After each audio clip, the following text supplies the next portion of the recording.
काय रश्मी, अगं अंघोळ न करता तू स्वयंपाक खोलीत का आलीस? आणि हा चहा तू बनवलास का? अगं तुला ठाऊक नाही का आपल्या घरात कोणीही अंघोळ न करता स्वयंपाक खोलीत येत नाही? ते मुद्दाम करतेस का तू? रेखाताई त्यांच्या धाकट्या सुनेला रश्मीला बोलत होत्या. रश्मीने सासूकडे पाहिले आणि तिने कपात चहा ओतून घेतला आणि म्हणाली, आई काय झाले? जर मी अंघोळ न करता इथे किचनमध्ये आले तर? आणि तुम्ही कोणत्या काळात जगत आहात? मी अंघोळ केली की नाही याने काय फरक पडतो? हे पहा, मला सवय आहे सकाळी झोपेतून उठल्याबरोबर चहा प्यायची, आणि मी जर चहा बनवला नसता तर मग काय तुम्ही किंवा अंजलीताईंनी बनवून दिला असता का मला चहा? की त्यांची वाट पाहायची होती मी चहासाठी? त्या अजून रांगोळी करण्यातच बिझी आहेत. रेखाताई म्हणाल्या, अगं रोज तर अंजलीच बनवते की चहा नाश्ता, दोन्ही वेळचा स्वयंपाक विसरलीस का?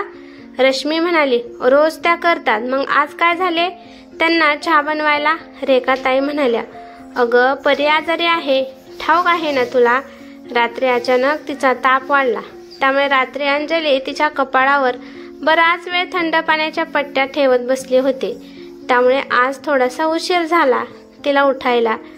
उशिरा उठली म्हणून तिने तिची रोजची कामे करायची ठेवली नाहीत. रेखाताई पुढे म्हणाल्या, अरे हो, एक सांगायचे विसरलेस. हे बघ, आज कामवाल्या मावशी येणार नाहीत, त्यामुळे ऑफिसला जायला निघाले असशील तर जरा उशिराने जा. फोन लावून कळव तसे ऑफिसमध्ये. घरातील सर्व कामे एकट्या अंजलीवर पडायला नको म्हणून तुला सांगते आहे की ऑफिसला जायच्या आधी तेवढी ती सिंकमधील भांडी घास आणि सगळ्या खोल्या व्यवस्थित झाडून आणि पुसूनही घे आणि मग जा ऑफिसला. रश्मीने चहाचा कप तिथेच किचन ओट्यावर ठेवला आणि म्हणाली, अरे बापरे, मी खरकटी भांडीला घासू, लादी पुसून काढू? एक वेळ सगळ्या खोल्या झाडून घेईन, पण भांडी घासायला आणि लादी पुसायला मला काही जमणार नाही. सासू म्हणाली, का बरं जमणार नाही?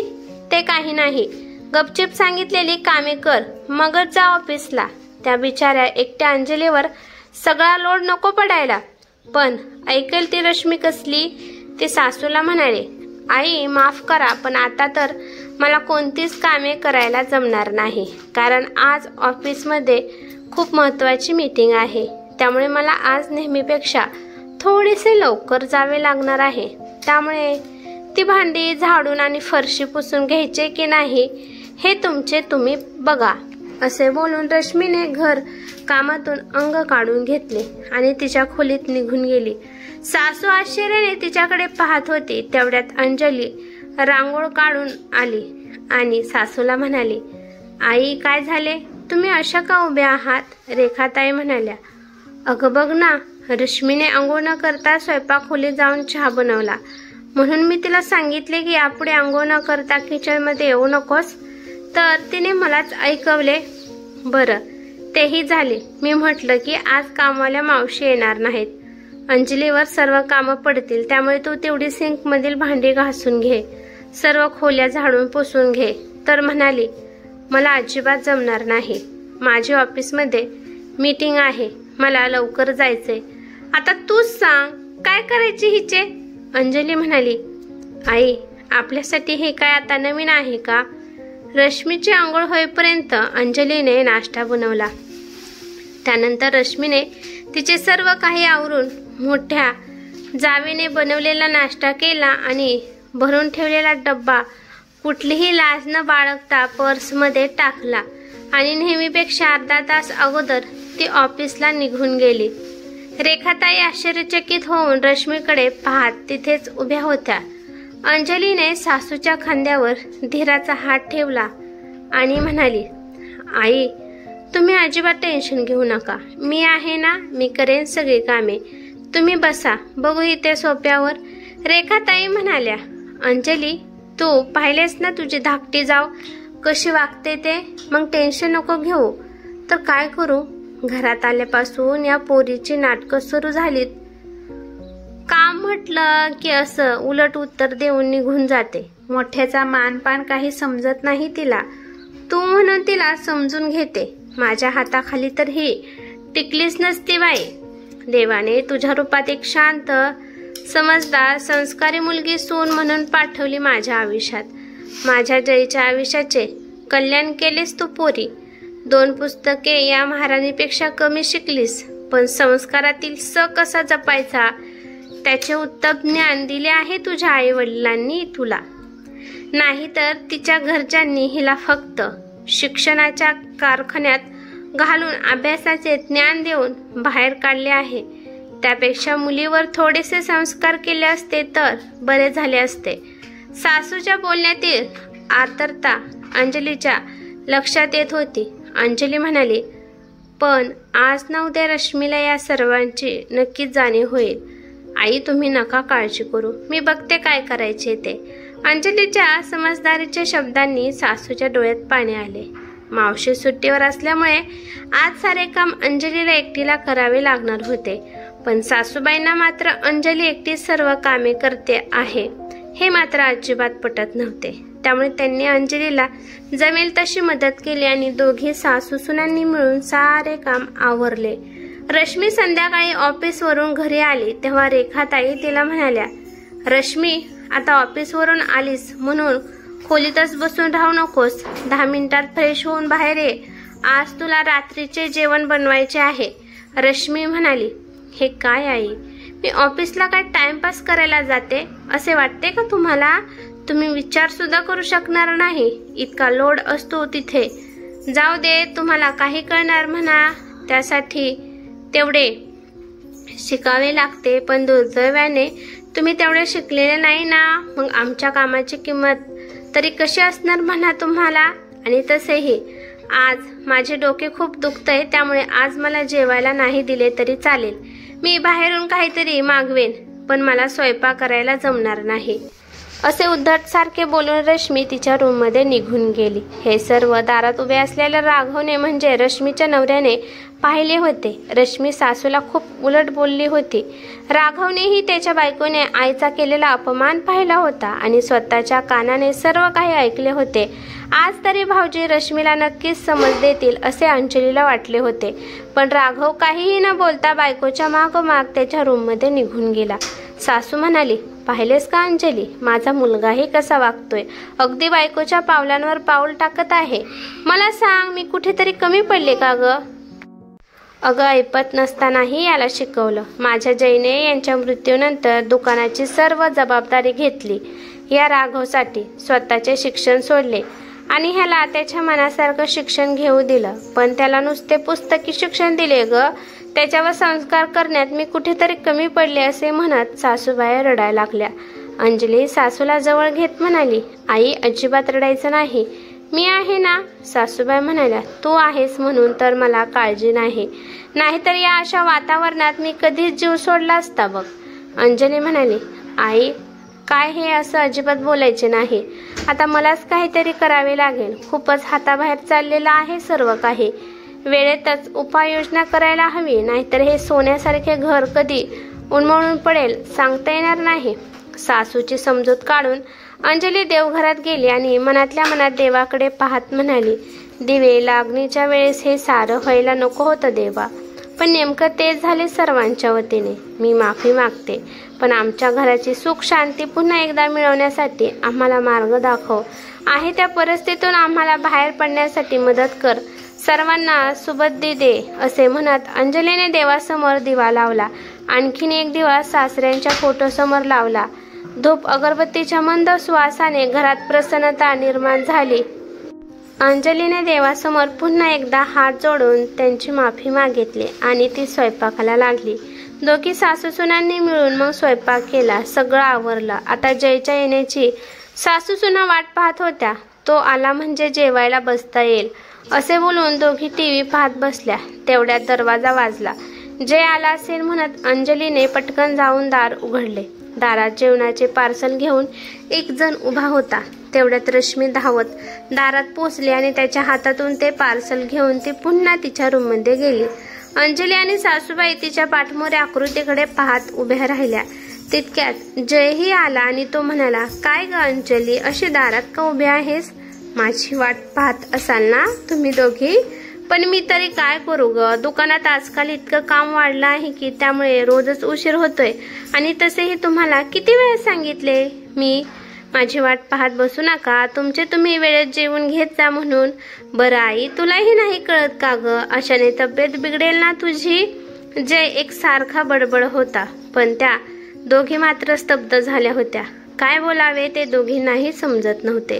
काही वेळाने सर्वजण जेवाय बसतात. जयने पाहिले तर सगळा स्वयंपाक जसेचा तसा होता. त्याने विचारले, काय ग अंजली, राघव आणि रश्मी जेवले नाहीत का आज? ते दोघे एवढा वेळ जेवणाचे थांबत नाहीत.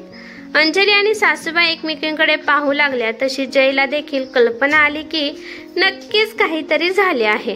त्यामुळे तो खोदून विचारू लागला. अंजली म्हणाली, तुम्ही जेवून घ्या आधी, मग मी सांगते नंतर सगळं.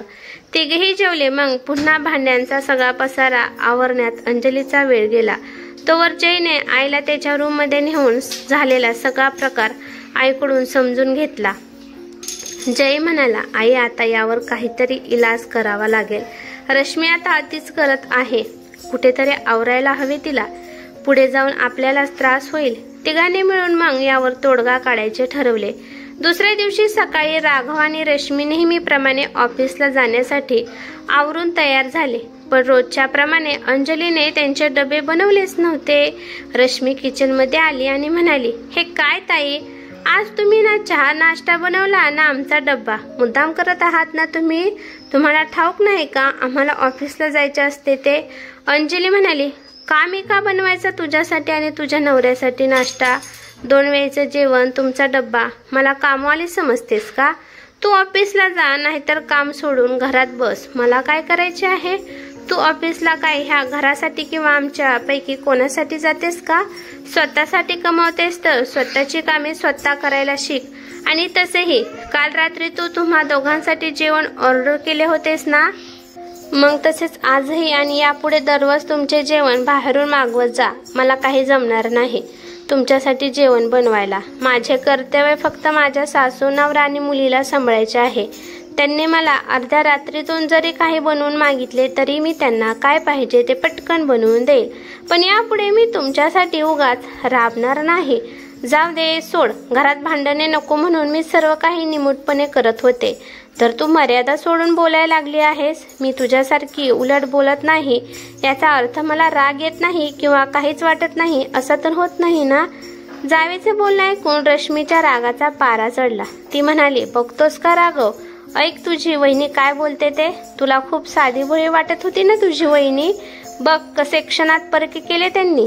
राघव देखील अंजलीकडे रागाने पाहू लागला. अंजली म्हणाली, हाच तुझा घाणेरडा स्वभाव आहे ना, तो घातक आहे या घरासाठी. उगाच भाऊजींच्या मनात आमच्या सर्वांबद्दल काही वाईट भरून तूच कशी बरोबर आहेस हे तुला सांगायचे असते त्यांना.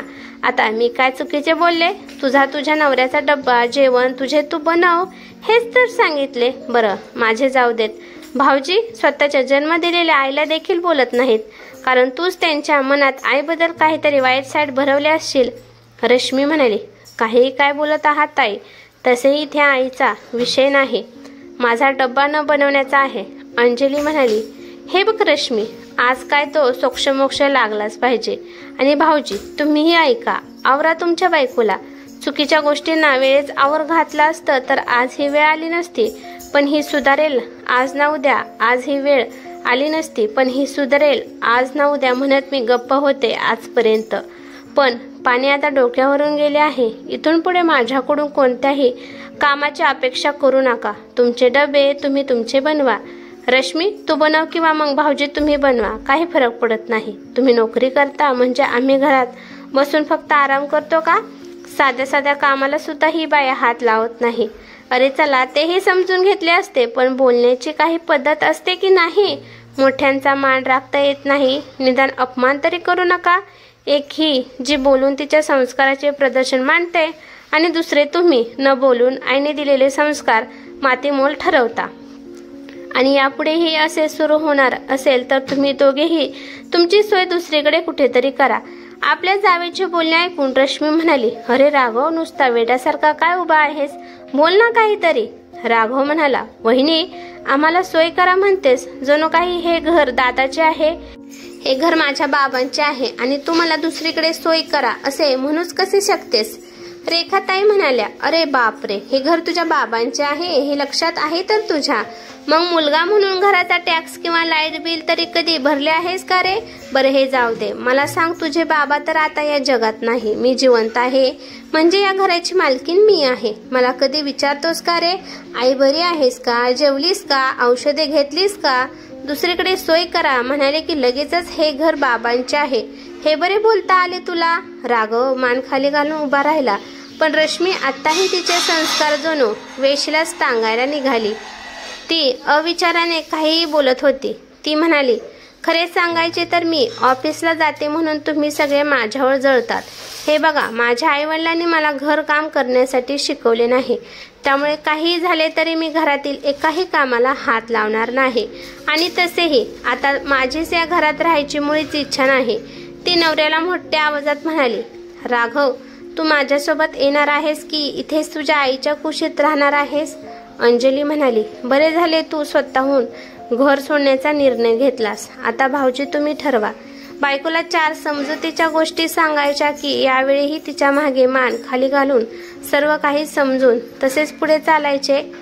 पण राघव नेहमीप्रमाणे बायकोच्या पाठीमागे निघून गेला. रश्मीच्या प्रेमात तो इतका आंधळा झाला होता की सर्व काही दिसत होते तरी सुद्धा तो न दिसल्याचा आव्हानत होता. त्याच दिवशी ते दोघे दुसरीकडे राहायला निघून गेले. पण 8च दिवसात दोघांनाही समजून चुकले आपण घर सोडून किती मोठी चूक केली आहे ते. असा अविचाराने निर्णय घ्यायला नको होता. राघव म्हणाला, तुझ्यामुळे झाले आहे हे सगळे. शिक्षणाच्या नोकरीच्या बळावर सर्व काही करता येऊ शकते. हा रश्मीचा गैरसमज आता दूर झाला होता. एक एक करून तिला तिच्या चुका लक्षात येऊ लागल्या होत्या. सगळं किती छान सुरू होते. केले असते की मी थोडे काम तर कुठे बिघडले असते. आता जमत नाही तरी करावंच लागतं ना सर्व काही, असे बोलून ती स्वतःलाच दोष देत होती. खरंच अंजली ताई म्हणतात तसे नुसते शिकून काही उपयोग नाही तर संस्कारही तितकेच महत्वाचे असतात. आणि मी हे काय करून बसले? मी किती चुकीचे वागत होते. आईंना तर किती उलट बोलत होते.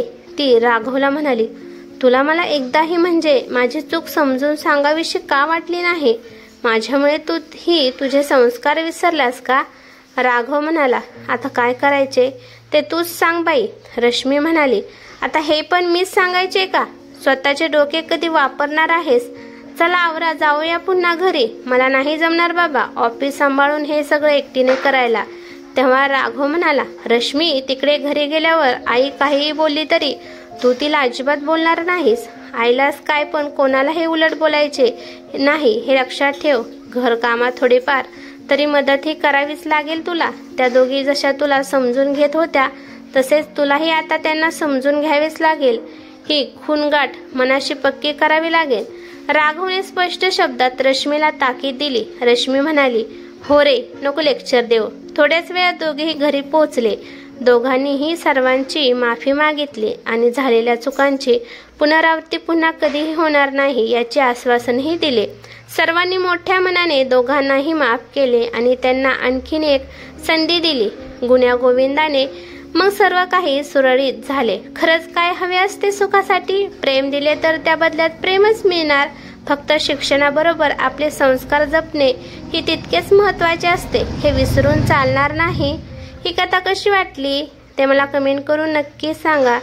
चॅनेलवरती नवीन असाल तर चॅनेलला सबस्क्राईब करा. धन्यवाद.